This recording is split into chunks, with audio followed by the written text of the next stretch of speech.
வணக்கம் மாணவர்களே. இன்று ரோமன் லெட்டர் கணக்கீடுகள் பார்க்க போகிறோம். ரோமன் லெட்டர் 8 உள்ள கணக்கீடுகள். 1வது கணக்கு, 10 சென்டிமீட்டர் குவிய தொலைவு கொண்ட குவிலென்ஸில் இருந்து 20 சென்டிமீட்டர் தொலைவில் பொருளொன்று வைக்கப்படுகிறது எனில் பிம்பம் மற்றும் பிம்பம் தோன்றும் இடத்தையும் அதன் தன்மையும் காண்க. சரியா? கொஸ்டினில் என்ன கொடுத்துருக்காங்கன்னா, குவிய தொலைவு கொடுத்துருக்காங்க. குவிய தொலைவுங்கிறது எஃப் ஈக்குவல் டு 10. சரியா? பொருள் வைக்கப்படும் இடம் 20 சென்டிமீட்டர். சரியா? லென்ஸ் இருக்குது. லென்ஸ்லேருந்து இடப்புறத்தில் தான் என்னது பொருள் இருக்குது. 20 சென்டிமீட்டர் தொலைவில் இருக்குது. இது ஒளி புகும் திசைக்கு எதிர் திசையிலேருந்து லென்ஸ்லேருந்து நம்ம அளக்குறதுனால இந்த பொருளோட தொலைவை நம்ம மைனஸ்னு அளப்போம். சரியா? ஒளி புகும் திசைக்கு எதிர் திசையில் சென்டிமீட்டர்னு எழுதிக்கோங்க. இதையும் சென்டிமீட்டர். சரியா? இது லென்ஸ்லேருந்து இதோட தொலைவு 10 சென்டிமீட்டர், அதாவது குவிய தொலைவு. இது ஒளிபுகும் திசைக்கு நேர் திசையிலேருந்து அளக்குறதுனால நம்ம இடப்புறம் வலப்புறம் கூட வச்சுக்கலாம். வலப்புறத்தில் இருந்தால் ப்ளஸ் எழுதணும், இடப்புறத்தில் இருந்தால் நம்ம மைனஸ்ன்னு எழுதணும். சரியா? அவ்வளோதான். இப்போது குவிய தொலைவுக்கு என்ன ஃபார்முலானா 1/f equal to 1/v minus 1/u. சரியா? இந்த u அப்படிங்கிறது பொருளின் தொலைவு, விங்கிறது பிம்பத்தின் தொலைவு.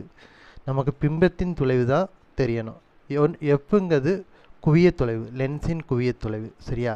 இந்த 1/v மட்டும் இங்கிட்டு கொண்டு வாங்க, இந்த சைடு அப்படியே வச்சுக்கோங்க. இந்த சைடு கொண்டு போகிறதுனால ப்ளஸ் ஆயிரும். அப்படின்னா 1/f ப்ளஸ்ஸு 1/u. சரியா?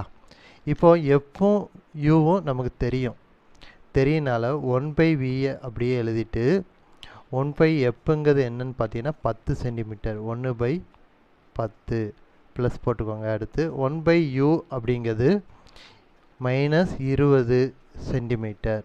சரியா? மைனஸ் 20ன்னு எழுதிக்கோங்க. இப்போ இது ரெண்டுக்கும் மீச்சிமா எடுத்தால் என்ன கிடைக்கும்னா, மீச்சிமா எடுத்தால் என்ன கிடைக்குன்னு பார்த்தீங்கன்னா 20 தான் கிடைக்கும். 20 கிடைக்கிறதுனால இப்போது நமக்கு இங்கே 20 வரணும். இங்கே 20 மீச்சிமா, இங்கே 20 இருக்குது. இங்கே 20 வரணும்னா 2 அளப்பு இருக்குங்க, இங்கேயும் 2 அளப்பு இருக்குங்க. இது 20 கிடைச்சிரும். மேலே இங்கேயும் 2 அளப்பு இருக்குன்னா என்ன செஞ்சிடும், இங்கே கீழே 20 கிடைச்சிரும், மேலே 2 கிடைக்கும். சரியா? அப்போ நான் எப்படி எழுதலாம், 2/20. இங்கே என்ன இருக்குது, மைனஸ் இருக்குது. அந்த மைனஸு ப்ளஸ்ஸு மைனஸ்ன்னு கொண்டு வந்துருங்க. சரியா? 1/20. சரியா? சரி.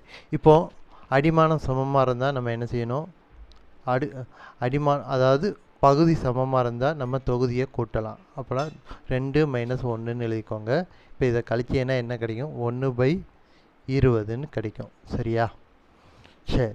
இப்போ 1/vங்கிறது 1/20. அப்போனா விக்கு நேரம் என்ன இருக்குது, 20 தான் இருக்குது. அப்போனா v ஈக்குவல் டு என்னது 20 சென்டிமீட்டர்.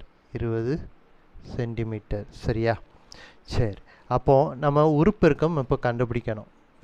பிம்பத்தின் அளவு தான் கேட்டிருக்கோம், பிம்பத்தின் தன்மை கேட்டிருக்கனால நம்ம உருப்பெருக்கம் கண்டுபிடிக்கணும். இதுக்கு என்ன ஃபார்முலானா v/u. சரியா? ஏற்கனவே யூங்கிறது நமக்கு 10 சென்டிமீட்டர்னு நம்ம கண்டுபிடிச்சி வச்சுருக்கோம். பொருளின் தொலைவு தானே தெரியும். பிம்பத்தின் தொலைவு இப்போ கண்டுபிடிச்சது 20. சரியா? சரி. யூங்கிறது 20 சென்டிமீட்டர். சரியா? மைனஸு. சரியா?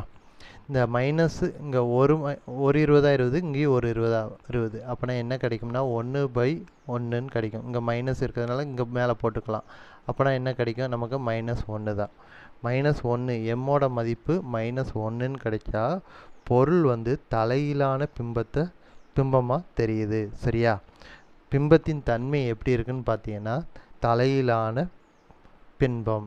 சரியா? கீழான மற்றும் என்ன பிம்பம் எழுதுவோம், மெய்ப்பிம்பம். பொருளின் தன்மை. சரியா? பொருளின் தன்மை என்னது, தலையிலான மற்றும் மெய்ப்பிம்பம். பிம்பம் தோன்றும் இடமும் கேட்டிருக்காங்க. தோன்றும் இடம் எதுன்னு பார்த்தீங்கன்னா வளைவு மையம். சரியா? அவ்வளோதான். இந்த வினா முடிஞ்சுச்சு.